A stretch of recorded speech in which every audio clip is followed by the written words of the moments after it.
Back to you. Thank you very much for that. Hemang Jani, retail equity strategist at Motilal Oswal Financial Services, is now with us on the show. Hemang, very strong update coming in from Tata Motors. The wholesale numbers are looking strong, 15% growth for JLR, and the hopes are that the free cash flow numbers are going to start improving and perhaps even beat the guidance that the company has given. How do you view Tata Motors now? Good afternoon, Rima. I think definitely a positive read-through for Tata Motors. I think the order book now stands at almost about 215, units, and all the three businesses of Tata Motors are showing some sort of an uptick. The passenger vehicle story in India, which is a structural story. Also, the CV cycle is turning better, and you have some positive surprise come through from JLR. And the production data points also for their top two selling brands is showing some improvement. So in a scenario where the Tata Motor has been a big underperformer, this news has come in as a big positive surprise. And we see this as some sort of a case for about 7 to 10% kind of an uptick in Tata Motors, though it's a little difficult stock, but we have a positive bias on Tata Motors at this point. Okay, all right, Hemang, thanks a lot for that. Hemang, just stay with us. Just a few minutes ago, we had some news flushing on the exchanges. And Max Finance, well, that's surging in trade as Axis Bank is going to go ahead and complete that transaction. Remember, they had 12% stake in their insurance arm. And now, in fact, they've got the go-ahead to go and get that 7% stake. Yash, he has been on top of this. He gave you all a heads up as well a couple of months ago that this is likely to be the case with the revised valuation. Yash, fill us in. Nigel, as you rightly said, the context, 12.99% stake was acquired at a price of about 35 rupees a share. Axis entities were yet to acquire the balance 7% stake, and in between came the regulator saying that the pricing, the valuation is not uniform, it's not as per fair market value. In fact, both entities were even penalized. And now on October 19th, we had reported that IRDA is not likely to approve the transaction as per the current valuation, and that's exactly what has happened. Axis Bank has come out and informed the exchanges that they've entered into a revised agreement with Max Financial Services on January 9th. Now, as per this revised agreement, the balance 7% stake, which is yet to be acquired, will be done at a fair market value. And the mechanism for acquiring that 7% stake would be as per the discounted cash flows mechanism. This is the change which Axis Bank has brought as far as the whole valuation game is concerned. And as far as the transaction now is concerned, it will be beneficial for Max Financial for three important reasons. First one, of course, the deal, all the hurdles for this deal, they go out and the deal can go through smoothly. The second one, Max Financial Services, which will be the seller in Max Life, two Axis entities, will get more money for its 7% stake when Axis Bank acquires that stake. And the third thing, uncertainty over Axis Bank's bancassurance partnership with Max Life, that also goes away. So the OTC sales for Max Life also remain intact, with Axis Bank coming in at about 20% stake in the company.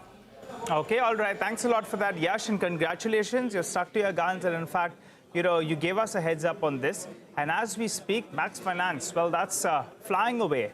It's outperforming a market that's rather looking a little bit weakish as we speak. But Hemang, let's come across to you. Part of that re-rating, the good news is the deal is going through. The good news is that, in fact, the Max Financial, they'll be getting more money than earlier envisaged because, now they're likely to get a higher valuation. But part of this re-rating has taken place. I'm looking at the valuation front, and the stock is not as cheap as it was. What's your view at around 770 rupees on Max Financial? So, Nigel, the way we look at this is that it removes, a key overhang for Max Financials, and given that as per the new terms, the pricing will have to be slightly better, means that there is going to be some positive impact on Max Financials. But our take is that within the entire life insurance space, SBI Life stands out in terms of the performance. If you look at the new premium collection and the overall traction, I think this one is better placed. So we have a buy rating on SBI Life versus the Max Financials at this point. Hemang, I was reading the Motilal Oswal strategy note, which you released just earlier this morning, where you have increased the weightage of healthcare. and you are looking at Sun Pharma now a little more positively.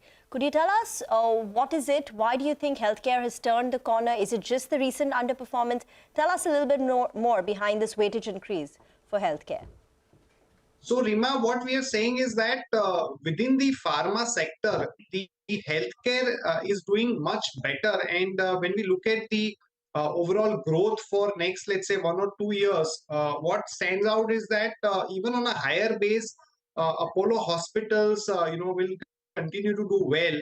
And we continue to see challenges on the overall generic space, across the companies. So we feel that within the pharma and healthcare, it would make more sense to have a higher component towards healthcare versus the pharma. And within pharma, we continue to like, Sun Pharma and to some extent Dr. Reddy's. I think these are the two names that we like at this point. Okay, all right. What we'll do is Hemang stays with us and we'll take our first break on the show. 220 points lower on the Nifty is what we have. We are back with Hemang. We also will have Jay Bala of Cash the Chaos as always Tuesday afternoons for a quick check, technically speaking, on how the markets are set up. Stay with us.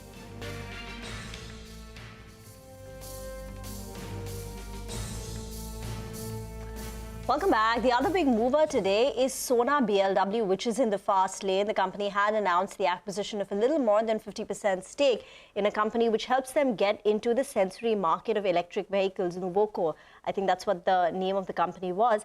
Hemang, any thoughts on this particular acquisition done by SonaBLW of Novelic? I'm sorry. With this, the company has now built a third vertical for growth. So it continues to make efforts to make sure the growth rates remain intact. Your thoughts on the acquisition made?